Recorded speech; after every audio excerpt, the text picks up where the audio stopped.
नमस्कार। चलिए आज बात करते हैं एक बहुत ही कमाल के टॉपिक पर, जैविक खेती में अपशिष्ट प्रबंधन। और ये सिर्फ कचरा फेंकने की बात नहीं है, बिल्कुल नहीं। ये एक ऐसी सोच है जो खेती के कचरे को एक कीमती खजाने में बदल देती है। तो आइए देखते हैं कि कैसे खेती का कचरा सच में कंचन बन सकता है।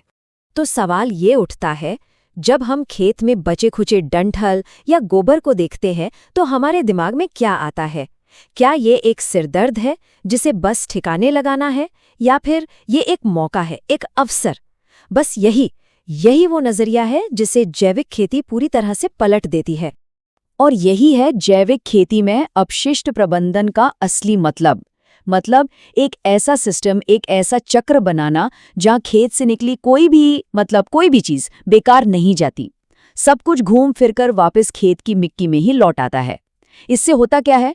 एक ऐसा मॉडल बनता है जो पूरी तरह से आत्मनिर्भर और टिकाऊ है। तो इस चक्र को थोड़ा और समझते हैं। इसका जो पहला और सबसे अहम हिस्सा है वो जुड़ा है पौधों से। और इसका सिद्धांत आप कह सकते हैं बहुत ही सीधा साधा है, जो मिट्टी से आया वो वापस मिट्टी में ही जाएगा। अक्सर हम देखते हैं ना, फसल कटने के बाद आसमान में धुएं का गुबार छा जाता है। ये वही होता है, खेतों में बचे अवशेषों को जलाया जा रहा होता है। अब सोचिए, ये धुआं सिर्फ हमारे फेफड़ों के लिए ही बुरा नहीं है, ये हमारी जमीन का दम घोट रहा है। मिट्टी के जो कीमती पोषक तत्व हैं उन्हें जलाकर राख कर रहा है। लेकिन जैविक खेती इसका एक बहुत ही सीधा और असरदार समाधान देती है। वो कहती है, जलाओ मत, इन अवशेषों को वापस मिट्टी में ही मिला दो। अब सवाल ये है कि ये किया कैसे जाता है? तो इसका सबसे आम तरीका है कंपोस्टिंग। और यकीन मानिए, ये प्रकृति का अपना एक जादू है। होता क्या है, सबसे पहले खेत से सारा जैविक कचरा, पत्तियां, डंठल, जो कुछ भी है, उसे इकट्ठा किया जाता है। फिर उसका एक ढेर बना के छोड़ दिया जाता है ताकि जो छोटे छोटे सूक्ष्म जीव हैं वो अपना काम कर सकें। और फिर धीरे धीरे समय के साथ कचरे का वो ढेर काले सोने में बदल जाता है, एक ऐसी खाद जो मिट्टी में नई जान फूंक देती है। और हाँ, अगर इस प्रोसेस को और भी बेहतर और तेज करना हो तो उसके भी तरीके हैं। इसमें केंचुओं को काम पर लगाया जा सकता है। इसे कहते हैं वर्मी कंपोस्टिंग। और इससे जो खाद बनती है ना, वो लाजवाब होती है, बहुत ही हाई क्वालिटी। इसके अलावा एक और तरीका है, फसल के बचे हुए हिस्सों को सीधे मिट्टी की ऊपरी परत पर ही बिछा दो। इससे क्या होगा? एक तो मिट्टी में जैविक पदार्थ बढ़ेगा, और दूसरा, ये मिट्टी को हवा और पानी से होने वाले कटाव से भी बचाएगा। अच्छा, तो ये तो हुई पौधों की बात। अब आते हैं इस पूरे चक्र के दूसरे बहुत जरूरी हिस्से पर, और वो है पशुधन। देखिए, जैविक खेती में जानवर सिर्फ दूध या मांस के लिए नहीं होते। उनका जो अपशिष्ट है वो भी एक बहुत बड़ा खजाना है, एक ऐसा खजाना जिसके दुखरे फायदे हैं। तो जो पशुओं का गोबर और मूत्र है, उसे इस्तेमाल करने के दो मुख्य तरीके हैं।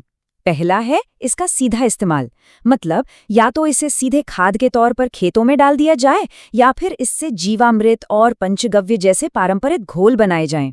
ये घोल असल में सूक्ष्म जीवों से भरे होते हैं और पौधों की ग्रोथ में जबरदस्त मदद करते हैं। और दूसरा तरीका, जो शायद और भी ज्यादा दिलचस्प है, वो है बायोगैस बनाना। इसमें क्या होता है कि इस कचरे को एक बायोगैस प्लांट में डाला जाता है और उससे हमें ऊर्जा भी मिलती है और खाद भी।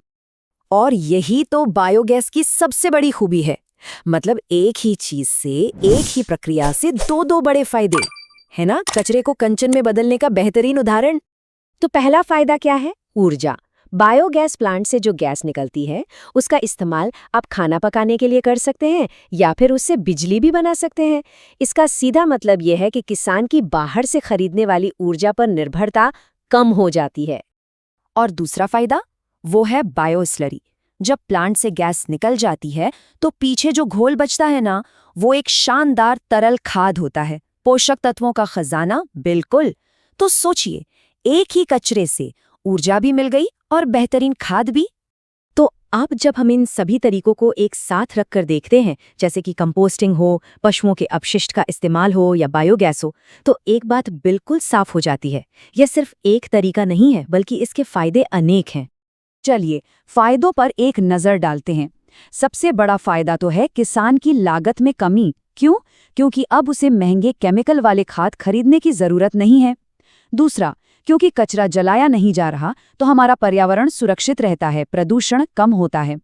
तीसरा, जैविक खाद के लगातार इस्तेमाल से मिट्टी की सेहत सुधरती है, उसकी जान बनी रहती है। और सबसे बड़ी बात, किसान आत्मनिर्भर बनता है, वो किसी और पर निर्भर नहीं रहता, अपने ही खेत के संसाधनों से अपनी ज़रूरतें पूरी कर लेता है। और ये जो लाइन है ये इस पूरी बात को बहुत खूबसूरती से बताती है कि ये एक ऐसा मॉडल है जो आर्थिक रूप से भी फायदेमंद है, पर्यावरण के लिए भी अच्छा है और सामाजिक रूप से भी टिकाऊ है। ये वाकई में एक कंप्लीट, एक सस्टेनेबल सिस्टम है।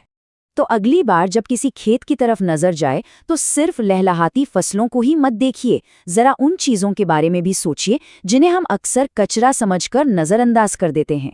क्या पता उनमें से हर एक चीज एक छिपा हुआ खजाना हो, एक ऐसा संसाधन जो बस इस इंतजार में हो कि कोई उसे पहचाने। इस पर सोचिएगा जरूर।